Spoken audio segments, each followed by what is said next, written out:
Hidup Pak Ketum. Iya, alhamdulillah. Pokoknya mon Pak Ketum hidup, insyaallah hidup. Allahumma Muhammad.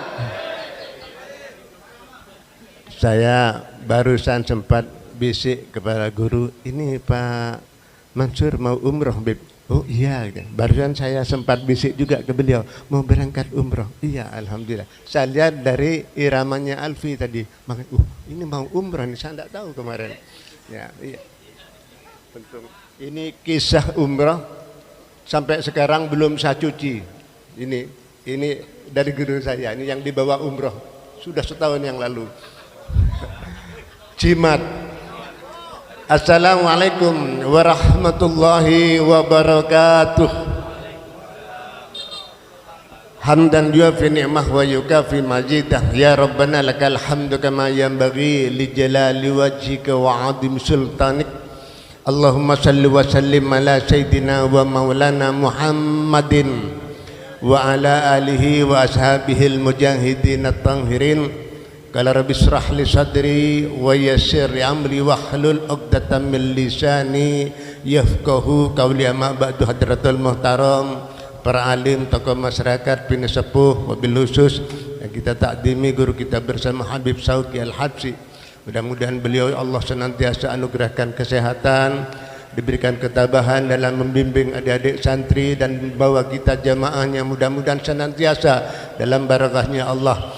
Bil khusus Al-Mukarram juga Habib Abu Bakar Al-Hamid, Habib Ahmad Al-Kaf, Habib Sadiq Al-Hamid, juga Habib Abdullah bin Abdurrahman Bali. Ini adinda tetangga sebelah. Ini paling dekat. Monggo mas mampir mas. Sini bekelen mau jajak mampir bi Habib, berarti di sana masih ada kuenya Pak. Baru juga itu Habib semua. Dia Habib Husain Al-Habsyi hadir, Ustaz ada Habib Abidin Al-Kaf, Ustaz Resti, juga Sohibul Bed. Ini Bapak Ustaz Mansur, Ustaz Rogib. Oh iya, Ustaz Mansur. Kelera ke Ustaz Resti lah, Ustaz Rogib. Baik, Bapak-bapak, di bulan Syawal ini ada sebuah kejadian yang cukup memilukan dalam sejarah Islam. Apa itu? Yaitu sakit hatinya beliau Rasulullah sallallahu alaihi wasallam ketika pulang usai perang Uhud. Kenapa demikian? 3.000 pasukan kafir Quraisy yang hendak meluluh lantahkan kota Madinah, ingin membalas kekalahan atas perang Badar ketika itu, menyerang kota Madinah. Rasulullah sedikit pun tidak gentar, hanya dengan 1.000 dia ingin menghadapi yang 3.000 pasukan. Tapi sayang, di antara 1.000 ini tidak pernah gentar sedikit pun, tidak ngetar, tidak takut, tidak khawatir. Tapi di antara ini yang paling memilukan bagi Rasulullah, 1.000 yang sudah sedikit kalah jumlah dengan mereka, masih ada 300 orang yang membelot kembali ke Madinah. Para kaum munafik yang dipimpin oleh Abdullah bin Ubay, bukan Habib Abdullah, bukan Abdullah bin Umar Ibnu Halal, raja munafik yang merongrong dari dalam, menambah lemahnya pasukan yang 1.000 yang dipimpin oleh Rasulullah sallallahu alaihi wasallam. Inilah bahayanya orang munafik yang dia merongrong dari dalam, pura-pura di depan Rasulullah dia ikut perang, oke, maju terus, pantang mundur, gempur habis, rawi rantas, malang tuntas, habis semua. Ternyata apa? Di tengah perjalanan dia menghasut, dia merongrong semua yang ada untuk kembali ke Madinah. Akhirnya yang 1.000 tinggal 700. Ini termasuk yang menyakitkan sehingga menambah kekalahan di dalam perang Uhud. Pasukan kafir Quraisy sebetulnya sudah mundur ketika itu. Nanti di Gunung Uhud ada sebuah gunung kecil di mana 50 personil Rasulullah menempatkan, dan sangat diwanti-wanti oleh Rasulullah, jangan kau turun sebelum aku perintahkan turun. Karena ini adalah pemukul yang paling menentukan. Ketika kafir Quraisy ini sudah mulai maju, dihantam oleh ribuan panah dari atas bukit. Mundur mereka, kalang kabut mereka, mati mereka, hancur mereka. Melihat suasana seperti ini, terbersit suasana perang Badar. Mereka turun mengambil harta rampasan yang banyak tergelimpang di situ. Melihat itu, Khalid bin Walid, pasukan cendekiawan yang paham betul akan peperangan, oh, dia sudah turun. Dia nyanggung lewat belakang dengan kavalerinya dan infanterinya maju dari depan. Habislah umat Islam ketika itu. Kalang kabut. Lalu disuarakan oleh mereka untuk mengacaukan suasana bahwa Rasulullah sudah wafat. Padahal Rasulullah tidak wafat. Semakin menambah kekacauan. 70 orang umat Islam menjadi syuhada. Inna lillahi wa inna ilaihi raji'un. Derayan air mata. Ketika itu Rasulullah bukan hanya mengalami luka, sampai pelindung kepalanya Rasulullah menjadi pecah, yaitu topi baja. Gigi Rasulullah pecah, menitis darah.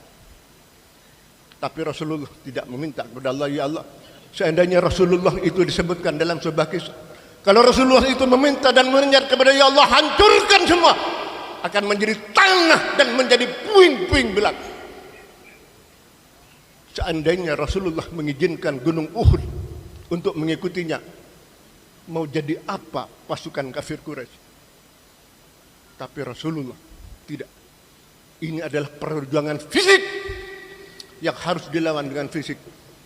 Bisa diambil hikmahnya bahwa ketidakpatuhan di dalam peperangan akan membuat kekalahan di dalam perang itu sendiri.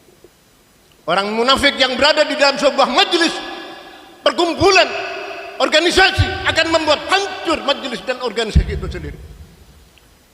Tidak usah jauh-jauh, majelis dakwah dan salat zikir subuh ini yang sudah 300 orang tercatat.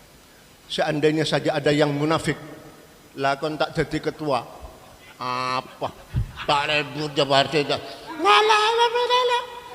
boleh balik aja. Bisa jadi terjadi seperti itu. Kaum munafik terjadi di mana-mana, kapan saja dan setiap saat, dan pasti ada orang-orang munafik seperti itu.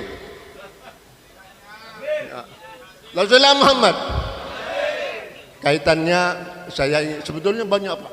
Kisah di bulan Syawal ini perang Hunain, nikahnya Rasulullah dengan Siti Aisyah. Tapi saya tunda dulu karena saudara kita mau berangkat umrah. Nanti di Madinah, insya Allah Ustadz Mansur akan dibawa oleh tim religinya untuk berkunjung ke makam para syuhada yang gugur di saat perang Uhud. Di sana akan diperlihatkan kuburan Sayyidina Hamzah. Sayyidina Hamzah paman Rasul. Ya Allah, menitis air mata. Ketika itu ya Allah, siapa yang membunuh Sayyidina Hamzah ketika perang Uhud? Yaitu yang bernama siapa namanya? Amsi bin Harb. Budak hitam yang tidak disangka-sangka, ayah dari Hindud, dari bangsa Habsyah, orang Mekah. Ini yang membunuh Sayyidina Hamzah. Sayyidina Hamzah sang singa perang ketika itu, yang cukup dihandalkan, gugur di tangan seorang budak yang menghunuskan pedangnya dari perut hingga tembus ke belakangnya.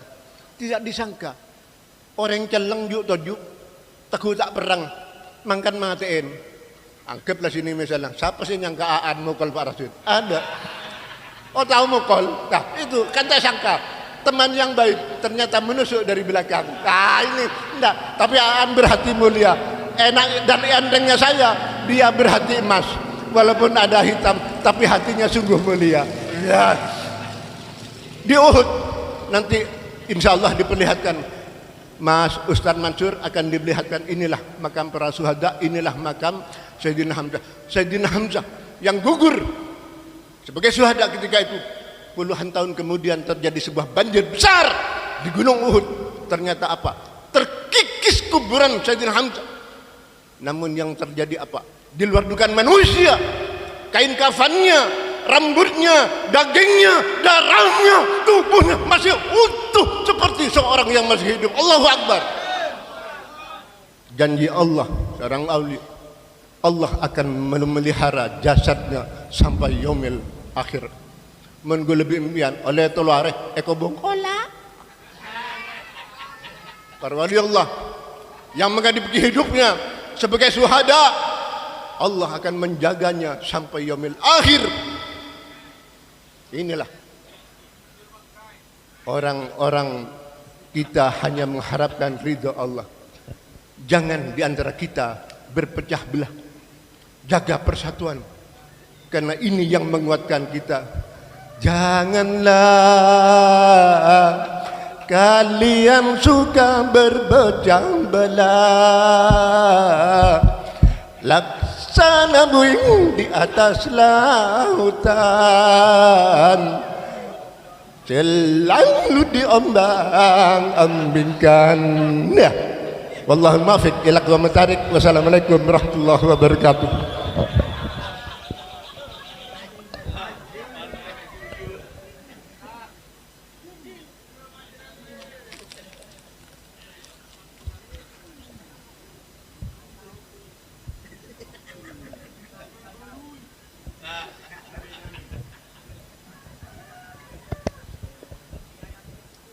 Allahumma salli wa sallim wa barik alaihi wa ala alihi.